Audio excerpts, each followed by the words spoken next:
Omar Rahman is fellow at the Middle East Council on Global Affairs. Omar, good to see you again. I want to start by asking you, we know the U.S. can force countries to comply, apart from the UAE, which has already suspended ties. The question I have is it actually going to act against all these countries, which it hasn't even named at this point? First of all, thanks for having me back.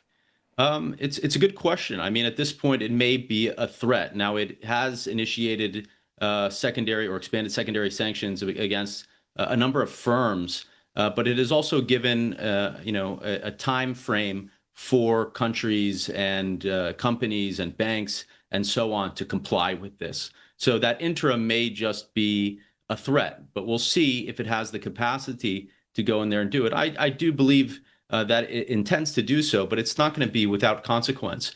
First of all, the biggest trading partner of Iran is China. Now, do you want to go into economic warfare with China by sanctioning Chinese banks? China has the assets, the weaponry to hit back at the United States. So that's something that the United States needs to consider very carefully when it pursues that. But there are other countries. Turkey is a major trading partner. The EU is a trading partner of Iran. And so, the U.S. has a lot of work ahead. It's also how effective is this going to ultimately be against Iran? Iran is the most sanctioned country in the world, and it has been for a very long time. Now, this is not, because there's not that much room there, this is not aimed directly at Iran, but again, on expanding secondary sanctions, so on those who do business with Iran in order to, as the secretary said, asphyxiate Iran, cut off its lungs from its economy and allow it to breathe. But Iran, again, has been under sanctions for a very long time. And so it's used to operating under those conditions, and it has ways of getting around them. Exactly. Iran has spent, as you said, decades building shadow banks, alternative ways of moving money. Can Washington close those loopholes faster than Tehran can find new ones? And even if it can, will that actually change Iran's behavior? It's another good question. I mean, I'm not an expert on those kind of financial dimensions of whether it can actually close them down, but it can certainly try, and I think it has the power to intimidate a lot of countries and companies from doing business with Iran. But this is again a double-edged sword. One, there's the immediate chance of getting into an economic war with powerful countries, but there's also the long-term effect of weaponizing the dollar, continuing to expand the weaponization of the dollar, which forces countries to seek alternatives. That's what de-dollarization is about, which ultimately undermines the power of the dollar within the international financial system as a international reserve currency. So this could have a boomerang effect on the U.S. economy in the long term, especially at a time in which the U.S. debt just passed $40 trillion. And so the U.S. needs its currency to be that international reserve in order to continue to borrow and keep the U.S. economy afloat. So there's a problem there. Now, when it comes to Iran and its ability to withstand this, or what the objective is here, to get Iran to capitulate or to come back to the negotiation table, Iran, again, has been very defiant. It has proved a lot of naysayers wrong in its ability to defy the U.S. militarily, economically. And it doesn't want to be pressured back to the negotiation table, because if it shows that it comes back under pressure, then when does that pressure end? If the U.S. can pressure Iran back to the negotiation table, maybe it can pressure to the point of capitulation on all of these terms. So Iran, I don't think, wants to show that type of weakness. And at that point, I think it's up to the mediators, the international mediators here, to bring the parties back, in a way that allows them to save face, so they can come to terms and agree and bring this war to an end. So, Omar, you mentioned the consequences for the U.S. and the dollar. I will note that at the press conference, Scott Bessent also asked rhetorically, why would I want to blow up the global financial system, which seems to be a story of its own. What exactly is the U.S. administration mindful of, apart from the I suppose, direct consequences for the U.S.? So this is more about the global financial system.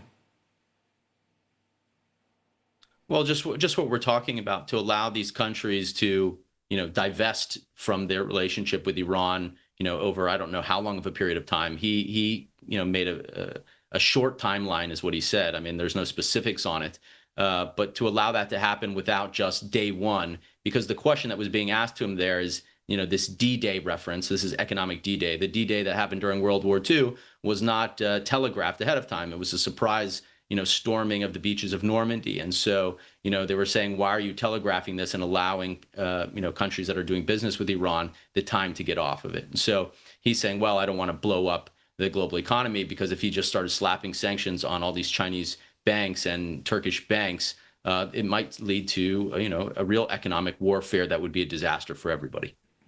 And Omar, you earlier mentioned the defiant Iran. Of course, the country is warning that countries joining these sanctions could be treated as taking part in an act of war. Do you think that's just a rhetoric, or should we now expect Tehran to retaliate against U.S. partners and their economic interests?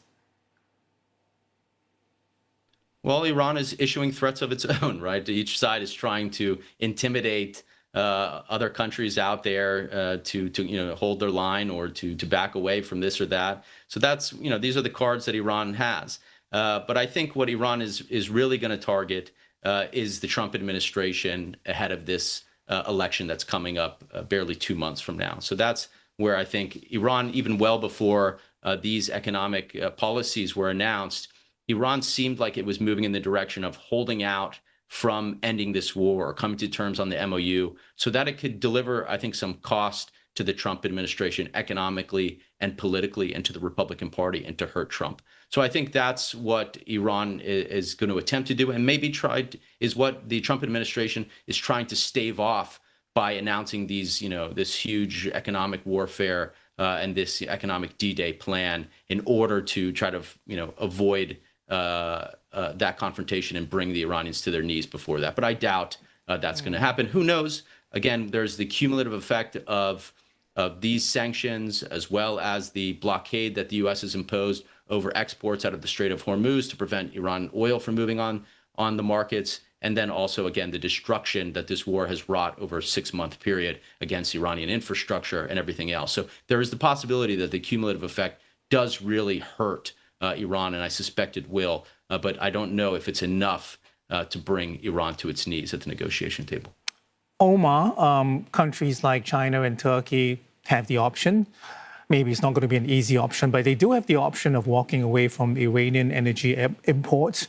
Iraq is a different story, highly dependent on Iran for its energy needs. Its governing coalition, we know, includes Iran-aligned parties. So what happens to a country like Iraq? Is the U.S. indeed going to sanction every single country without exception, or is a country like Iraq, you think, going to get a waiver? I mean, that's a really good point that you made. Those other countries have the ability, and they've been moving away from their reliance, let's say, on oil coming from Iran, that being China, for example. And so I think countries are taking the steps necessary, and I don't think they're going to sacrifice their economic position on behalf of Iran. When it comes to the countries that border Iran and may be more integrated into the Iranian economy, or the supply of electricity, or other things in terms of trade with Iran, that becomes a lot more difficult. And yes, I mean, I think to unwind that and dismantle those ties is going to be problematic, and they may be subjected to punishing sanctions from the U.S. So I think that is a distinct possibility, and it's happened to banks and companies inside of Iraq before that are under sanctions now for continuing to do business with Iran. So I think they've been exposed to those vulnerabilities already, and if they haven't moved away from them, they might be exposed to more. And Omar, if Iran survives this economic offensive and still refuses to budge, what does Washington do next? What options do they have? That's a very good question.